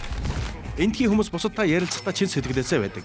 Энд ирээд онгоцноос буумагцал хүмүүс мэдлээд л тусалж эхэлдэг тийм сайхан. Хүмүүс энд ирээд зүгээр л гудамжаар хүмүүстэй мэдлээ танилцаад хотын маань гайхалтай зүйлсийг үзэж мэдрээсэй гэж хүсэж байна. Дэлхийн аварга шалгаруулах тэмцээнийг яагаад Атлантад хийх ёстой юм? Атлантагийн юу н онцгой юм бэ гэвэл энэ хот маань дэлхий дээр амьдарч байсан хамгийн гайхалтай хүмүүсийн нэг болох Мартин Лютер Кингийн өдгийн нутаг болохоор гэж би хэлнэ. Энэ хотод 4-р тойргийн дан хар арьснууд амьдардаг дүүргийн нэгэн хүүг өсгөж, хожим нь тэр хүү бидэнд хүмүүс бид бодож байгаагаас илүү хоорондоо холбоотой бөгөөд бид бие биенээсээ ялгархаас илүү хоорондоо ижил төстэй зүйл ихтэй гэдгийг ойлгуулсан юм. Атланта гэхээр л би хайр дүүрэн эв нэглэг олж хардаг. Ийм хайр дүүрэн газарт олон спортын тоглолтууд тоглогдож байх ёстой гэж би бодож байна. Тийм ч учраас дэлхийн хамгийн алдартай спорт болох хөл бөмбөг энд ирж байгаа нь ч нүдэ олсон хэрэг юм болов. Энэ бол миний хот. Миний гэр Атланта хот.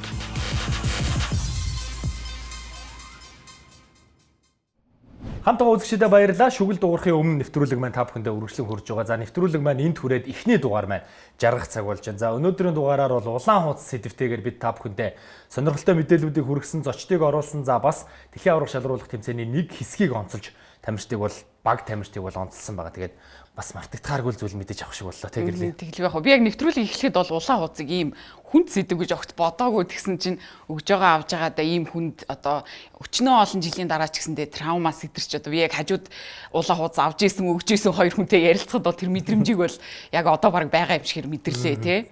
Тэгээд цаашдаа бид нэвтрүүлэг болгоныхоо дугаараар сонирхолтой мэдээллүүдийг ингээд хүргээд явна. Тэгээд манай нэвтрүүлэгтэй хамт байгаад мэдээллүүдийг хүлээн авч үзээрэй гэж та бүхнээсээ бас хүсэж байна. Дэлхийн аварга шалруулах тэмцээн тун удахгүй эхлэх гэж байгаа. Хөл бөмбөгийн одоо баяр цэнгэлийн наадам маань эхлэхэд хэдхэн сарын хугацаа үлдсэн байгаа. Ингээд өнөөдрийн дугаарт хамт байсан үзэгчдэд маш их баярлалаа. Бүгдээрээ дараагийн дугааруудаар эргээд уулзах болно. Баяртай үзэгчдээ. Баяртай.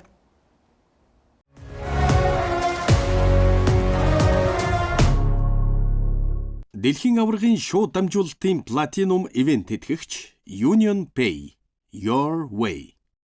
Дэлхийн аваргын ерөнхий ивент тэтгэгч Skytel. Ирээдүйг өнгөлнө.